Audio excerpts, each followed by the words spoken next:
Welcome to the Michigan Golfer Show.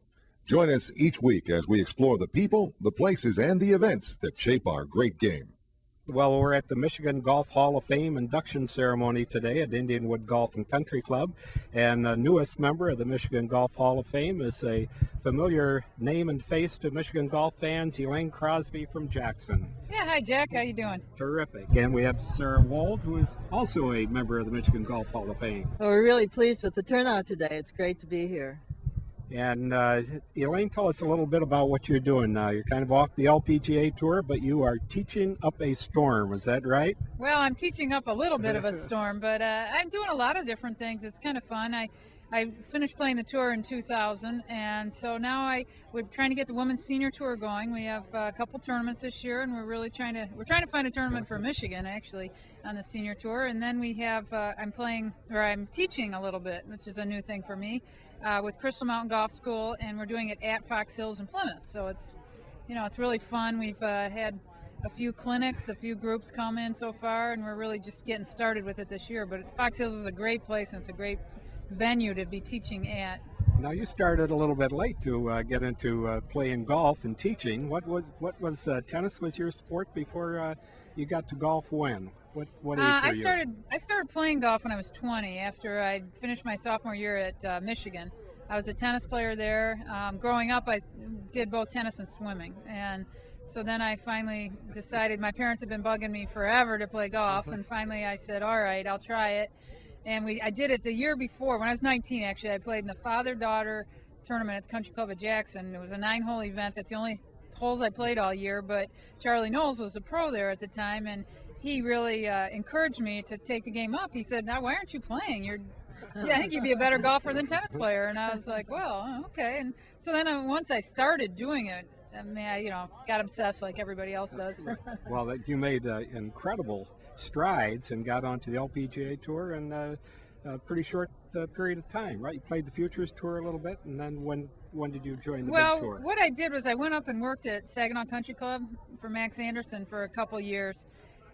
And he decided that I had some potential, so he let me play a lot, and then he helped me get on the mini tour. Some of the members up there gave me some money in the winter to go play, and then finally Max said, "You're not coming back to work. You're going to play the mini tour for the Futures Tour for a year and see how you do." And I did that and qualified at the end. So it took I had been playing golf about 6 years when I made the LPGA. What was it like to go out there and and see all these big stars out on the tour and to play with them? It was pretty scary in the beginning. I got out there, and the first day when you go to the first tournament, they have a player meeting, and all the big names were lined up, and the rookies have to go through and shake everybody's hand. And I remember shaking Joanne Carner's hand and just like I was like didn't know what to say. I was like, "Oh my God, it's Joanne Carner," And so it was a little scary. I think almost all the rookies that first week missed the cut because you just.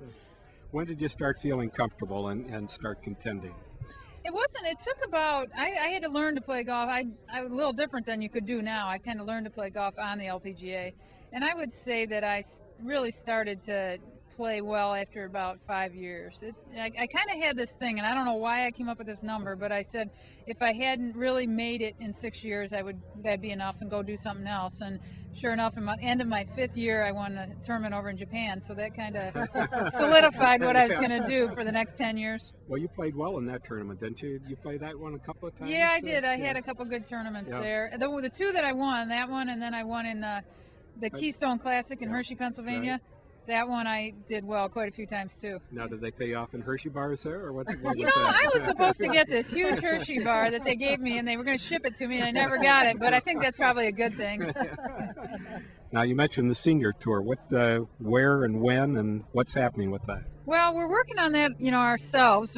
We have 2 tournaments right now. We have one in Des Moines, Iowa, that we've had for quite a while, the Hy-Vee Classic, and then we have another one down in Evansville. This will be the 2nd year of that, and then we have some pro-ams in between to try to create interest. But it's awesome. I mean, we have so much fun, and the amateurs have a great time because we're more relaxed because it's not.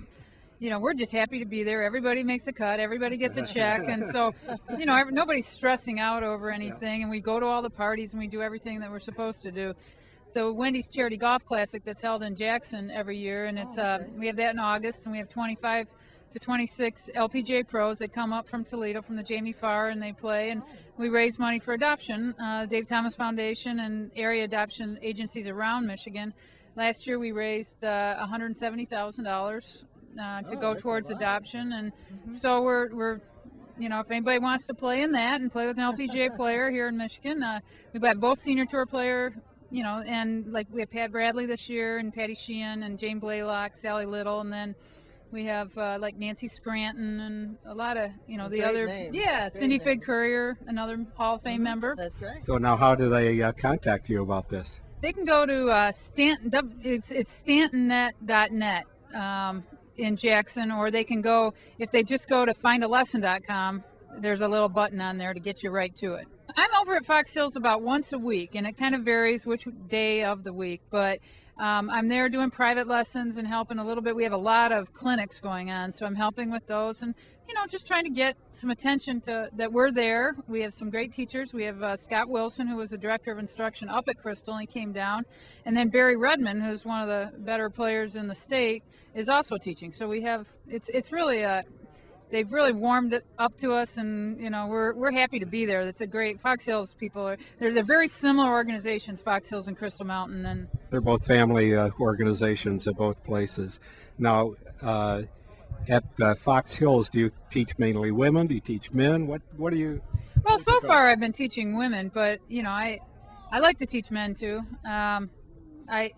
We with two men teachers, I think men sometimes tend to, you know, go towards men, and women like to take from women. Do you find more interest among young women in playing golf, or how does it, like we see Michelle Wee on the tour and a lot of teenagers on the tour? Do you see more of that coming along? I do. The junior program at Fox Hills they have leagues, and they have about 500 kids in their leagues. Tremendous. It's amazing. And they have, what's nice is they have this strategic Fox, which is a Ray Hearn design par 3 that's right there, 18 holes, and they have full access to that whenever they want to come over and play. So they have all these leagues going on. They have a few that play the bigger courses too. I mean, they have some better players too, but it's a great place for juniors, and I do see that going on. But you know, I do see a lot of women that maybe are retired I had a lesson with two sisters this past week that they both retired and they want to get their games better because they haven't had time to work on it. So, you know, you see a lot of that too. Well, terrific. Congratulations again, Elaine, on making the Michigan Golf Hall of Fame, and you're a wonderful addition. Thanks, Jack. Thank you.